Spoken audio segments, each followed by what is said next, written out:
Welcome to this week's episode of Coffee with the Journalist by OnePitch. Are you curious how OnePitch can help you find relevant journalists to pitch, including some of the guests on this podcast? Head to our website at onepitch.co to learn more. Our guest today on Coffee with the Journalist is Phoebe Bain, a senior reporter at Ad Age. Phoebe covers influencer marketing and D2C brands. She joined Ad Age from Morning Brew, where she helped found the Marketing Brew vertical. During the episode, Phoebe talks about familiarizing herself with her newish role at Ad Age, crafty subject lines that catch her attention, meeting up in person with sources, and more. Let's hear from Phoebe now. Welcome, everyone. This is Coffee with the Journalist. I'm Beck Bamberger. I'm here in New York, and I've been having all these New York reporters with me. This is so fun. Phoebe Bain is with us today. She's a senior reporter at Ad Age. Phoebe, thank you for being here. And hello on this beautiful day, by the way, in New York. Thank you so much for having me. Glad to be here. Yes. Okay, Phoebe, I like to start with just, in case people aren't as familiar, how would you describe what Ad Age encompasses and covers? So Ad Age is, I believe, the oldest marketing and advertising trade publication in the United States. And basically we cover all news, marketing, and advertising. So analyzing Super Bowl ads and chronicling that kind of journey, I like to say, is our Super Bowl. But we also cover TV advertising news, direct-to-consumer advertising news, influencer marketing news, basically all nooks and crannies of the industry, as well as keeping tabs on the agencies that kind of all make it happen. And specifically for you, being senior reporter that you are, your coverage, explain your coverage beat, because it's looking like it varies to some extent, but I'd love to get it straight from you. It does, yeah. So primarily right now, at least, I'm focusing on the direct consumer industry and kind of, helming that coverage for Ad Age and developing that beat for them, getting more articles up on the site about direct consumer brands or D2C brands, which for anybody who doesn't know, it's basically just like, think of Glossier and Casper and Warby Parker, all those types of brands. So yeah, covering the marketing and advertising strategies behind those, the agencies behind those, the industry's evolution. Also cover influencer marketing because a lot of direct-to-consumer brands are pretty keen on using influencers or content creators in their marketing strategy. So it sort of ends up being a good fit. My previous beat at my previous publication was all influencers, so that part of it was naturally. And then I dabble in covering other parts of the industry sort of as needed as well, like health and wellness, again, a good fit with the influencer, direct-to-consumer type beat. And then randomly telecom, I jump in and do some telecom. Yeah, I was looking at some of your piece. I'm like, oh, okay, telecom too. Okay, great. Yeah. I mean, they're major advertisers. There's a lot of money in that industry. There you go. Ad Age wants somebody to sort of keep tabs on it. And when Verizon says that they're running a Super Bowl ad, somebody to point out and say, okay, Phoebe, that's you, telecom. That's you. Yeah, direct-to-consumer and influencer are currently like the primary things that I'm focused on. Excellent. Oh, that is fun.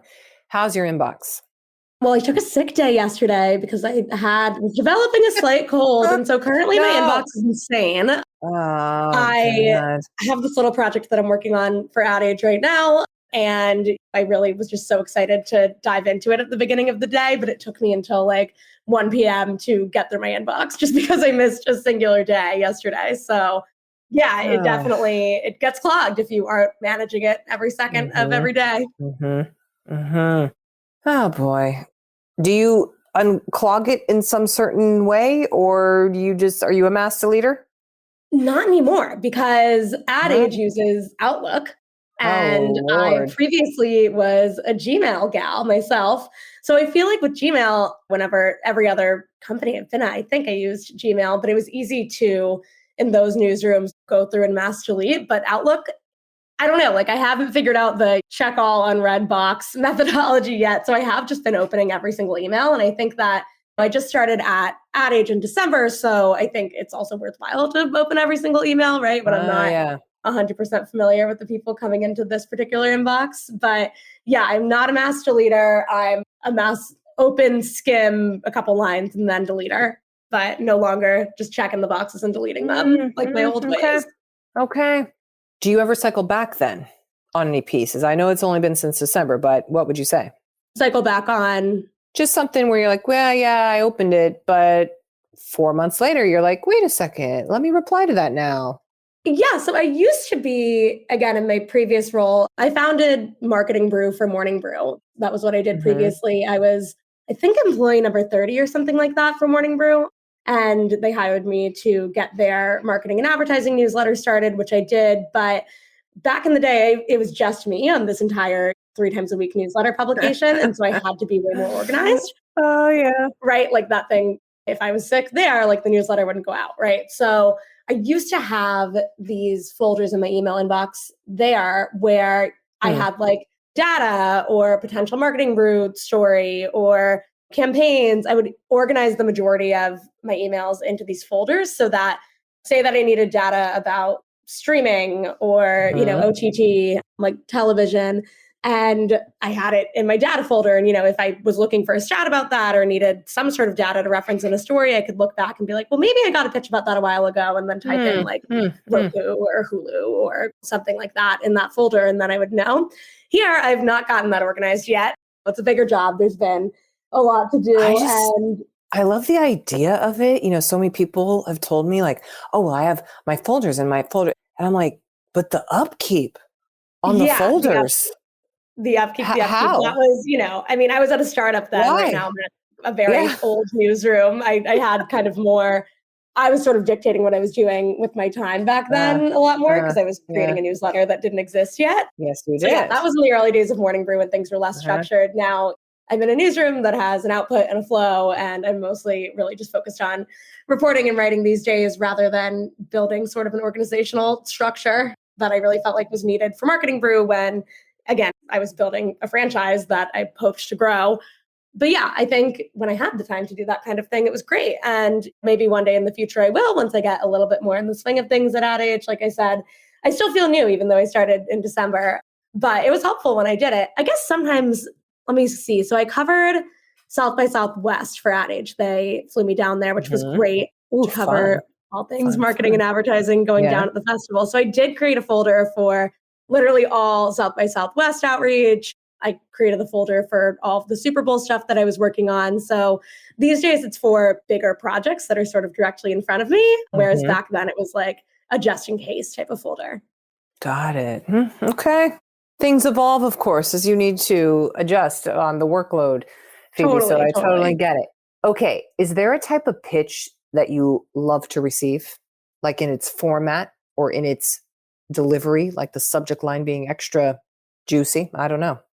Typically, this is kind of a weird one, but I do think that it will make somebody open it and read it a little bit closer. I wouldn't necessarily say I have a large social media presence. I think I use social media like every other millennial woman out there. Yeah. I have an Instagram that I post on once a month. Maybe I'll do a story every other day. I have a Twitter. Obviously, I'm a journalist. We're big into Twitter. Although TBD on my blue check. I think today is the day that those are finally going away. But anyways, I have like some degree of social media output, right? And occasionally PR people will slide into my inbox with like my dog's name in the subject line, like something, say that it's like a birthday cake company. My dog's name is Guava. They would say like Guava's birthday ? Or something, because I post about my dog in social media a lot. And really it just getting to know the person that you're emailing. I'm sure it might not be the most efficient thing for a PR person to do, but if somebody had a pitch they really, really wanted me to make sure that I kept a close eye on, including personal details about my life, is kind of a surefire way to get me to open. Again, like I really think it's just a brain or psychological thing. Immediately when you see something like that, you're like, how do you know my dog, right? So you're going to pay a little bit more attention. Yeah, I don't know. It's interesting. And again, I think that's just a psychological tactic, but I'm not infallible to it. Okay. So if the dog name is dropped, extra attention, extra bonus. Okay. Yeah, exactly. But then, honestly, I feel like the best kind of pitches that I get typically happen. Occasionally I'll go to lunch with a PR person or a comms person or get drinks with someone or get a coffee with someone. And they'll just sort of ask me like, hey, how do I make this useful for you? What are you looking for? We'll talk about exactly what my beat is, what I'm hoping to cover. And then after that, they typically start sending stuff that's really relevant to me. But I do think that making an in-person connection helps on the comm side, I guess. It helps them have an easier memory, I would think, of the stuff that I'm actually interested in being pitched and covering. And then I'm also like, oh, that's Alex or that's Sam, whatever. I know a face to the name in my inbox now, so it makes it easier. And again, you can do Zoom meetings for this kind of stuff, of course, but I think it takes many years to develop that great of a relationship with a journalist and a PR person over, like that takes many years to do online, whereas that might take one or two lunches or one or two coffees to do in real life, right? So it depends where you live, obviously, but I mean, I don't know. I remember when I was relocating back to New York in December 2020, I had left during the pandemic and was coming back kind of when the real estate market was better. My parents were like, why are you going back? My dad, at least, was like, why are you going back? And I was like, because it's so much easier to have relationships for yes, but it's easier to develop these kinds of relationships for work that are beneficial, right, here than it is in my small hometown in Virginia. In the agency space too, where New York remains an agency beachhead, right? Like that. Totally. Yeah. It's not like you're like, well, I do oil and gas. I don't live in Canada, but or Texas, I think it is relevant to that too. Exactly. And so I don't know. I feel like everyone obviously makes choices that are a fit for their lifestyle, but I think, yes, I could be making the same salary in North Dakota and probably not living in a studio apartment, but creating relationships with my sources here feels worth it to me. Okay. Today's interview will continue after this brief message brought to you by OnePitch. Are you curious to see the unique ways OnePitch helps PR professionals and marketers pitch journalists? Head to onepitch.co to learn about our new OnePitch score and see how easy it is to find the right journalist to pitch your news to. Sign up for your free account today. Now, back to today's episode. For those, you're alluding to it already, Phoebe, wanting to make a relationship with you. Maybe they don't live in New York, but maybe they're going to come in town or something, and they're not going to try to dangle or get your attention with your dog's name. Is there a way to build that relationship with you? Or is it going to take 3 lunches and an afternoon tea? I don't know. I've had meetings with people, right? Whether it's a comms person and an executive or just a comms person or just an executive, where we do a happy hour or we do a coffee and we just immediately hit it off and click. That doesn't have to happen 10 times within the year. That just had to happen once. And then those people are always sort of in the back of my mind when maybe I need a source at a specific company or insight on a specific topic, that type of thing. So I just think making the most of the in real life moments that you have with people is kind of all you can do in those situations. Okay. So see if you can be in person. By the way, coffee, happy hour, dinner, lunch. What's your specialty? It's a good question. All the above. I mean, I don't want to say happy hour because then that's exclusionary to people that might not drink. But I've gotten many a mocktail at happy hours rather than a cocktail with I don't PR drink. folks, I go to happy hour. Yeah. Yeah, absolutely. I think that's the thing is if we get a coffee in the morning or if we get a lunch. And not all people are coffee people, by the way. Not all people are tea, smoothie, whatever fits your boat. But the thing is, coffee's typically happening in the morning. Lunch is typically happening during the day. And all I'm thinking about, right? I'm obviously also trying to focus and be in the moment, but I know that I have a story due at 2 p.m. or the next coffee I'm running to at 10 a.m. I think if you can get me at happy hour outside of Super Bowl season or outside of me trying to, chase down some breaking news or working on a future story that's coming out right then, that's typically when my work brain is a little bit more shut off and I can be the most focused on the conversation, right? So I think if I were a PR person trying to make something like this happen, I would do a happy hour because then ideally the journalist isn't still in their workday mindset, right? And that I think is easier for connection when people are less distracted. And again, it doesn't have to be alcohol. Like I can't tell you how many times I've gone to quote unquote happy hours and asked the bartender for like a club soda with a splash of cranberry and no alcohol in it. But it's fun to, sit and have a cute little drink, even if it's not alcoholic. Exactly. It's more relaxed. I hear what you're saying. Good. Do you like exclusives? Yes, but they have to be really relevant to me. Okay. Such as. And something I really don't appreciate is like the exclusive wool over the eyes trick that I've had pulled on me before, in the sense that especially when I was a more junior reporter and newer to this industry, I would get fooled by this more often. But it felt like a lot of times, especially because I was at a publication called Marketing Brew that I started myself, like it didn't have any reputation yet. So the idea of getting an exclusive was so much more exciting to me then because fewer people were going to be pitching kind of an unheard of publication, an exclusive in its earlier days. But when clearly what's happening is this person has pitched this story to so many different people, nobody's biting, nobody's taking it, probably for a reason. And then it's pitched to a junior reporter as an exclusive to kind of make it more enticing. I hate that, right? But if you trust me as a reporter and you trust my outlet as a journalistic institution, and you know that I cover direct to consumer brands, and to say the exclusive is that, I don't know, Warby Parker is running its first ever influencer marketing campaign or something like that, then that's a perfect story for me. I would absolutely take that exclusive if my editor approved it, right? And that helps generate this relationship even more so. But don't pitch me an exclusive about a golf club that is launching and you know what I mean? Like something that's clearly not relevant to me. Yeah, jeez. Okay. Where do embargoes then sit? Same-ish? Yeah, how do you feel about that? I mean, I don't know. That's sort of something that I've had different editors with different opinions on. And I typically just go with whatever opinion my editor has at the time, right? My current idea about embargoes is that say that you're pitching something to 5 journalists and you're saying to all these journalists, okay, the embargo lifts at 8 a.m. on Monday. Depending on the story, it totally depends what the story is the bottom line, right? Or what the pitch is. But I still have it in my head that I'm not breaking this news. I'm not the only one that knows about this. Of course, there's a chance that this could come out earlier because it's in all of these other people's inboxes, right? So like, yes, I will stick to an embargo, of course, but it's gotta be good. It's a small industry. Word gets around, especially in like the marketing and advertising industry. So you can tell when a pitch like that is sent to a million people, right? Or even just one person. And I understand why it's done that way, but yeah, you can tell. It depends. It depends. Then, but I will say. There you go. Good answer. Good answer. Phoebe, I have a little quick fire question list here for you. Great. So I it's love just it. real quick. Let's play it and see how it goes. Okay. Video or phone interview? Phone. Bullet points or paragraphs? Bullet points. Short or long pitches? Short. How short? Couple bullet points. Okay. Images attached or Dropbox zip file? Images attached. Pitches in the morning or at night? At night. At night. Okay. At night. Why, by the way? You'll have more of a competitive edge in my inbox. I get most of the pitches in the morning. Okay.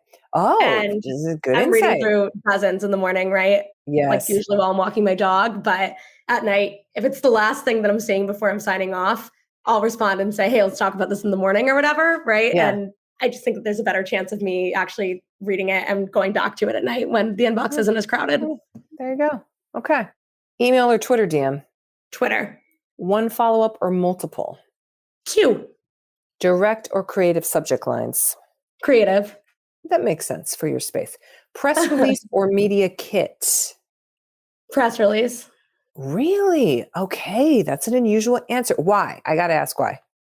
Just tell me what's going on. If I need the media kit, I'll ask for it.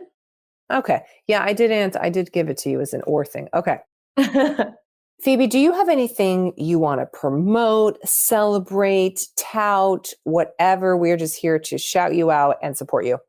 Amazing. Yeah, I would love it if you guys could all go to adage.com and keep an eye out for my direct-to-consumer coverage. Yes. It's something that we're working on building at Ad Age, and I'm curious to see what people think of it and get feedback, all that type of thing. On all social media, Instagram, Twitter, etc. I'm at not Phoebe, so that's NOTPHOEBE. Follow me on there to keep updated. But yeah, that's me. Perfect. But also, how did that one come to be? Was everything else taken? Because it's a double knot. Yeah, I was sitting in a conference room with a couple old coworkers, and I don't remember what my old name was, but they were like, Phoebe, that's really bad. Like, that's the worst handle. It's not great. And I was like, okay, how about not Phoebe? Because I'm not Phoebe, right? When they were like, wait, you just thought of that right now. It's infinitely better than whatever my like Phoebe Bain 87-1 or whatever it was before was. And it stuck. And that was like probably 5 or 6 years ago. Excellent. Phoebe, thank you so much.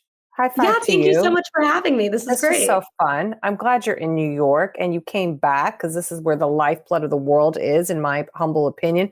I'm not a New Yorker, but I'm just a big New York fan and I like to be here all the time, especially in this exact moment. So high five. I love it. Amazing. Well, yeah, glad you're here. Come visit more often. And again, thank you so much for having me on the show. This has been great. Thanks, Phoebe.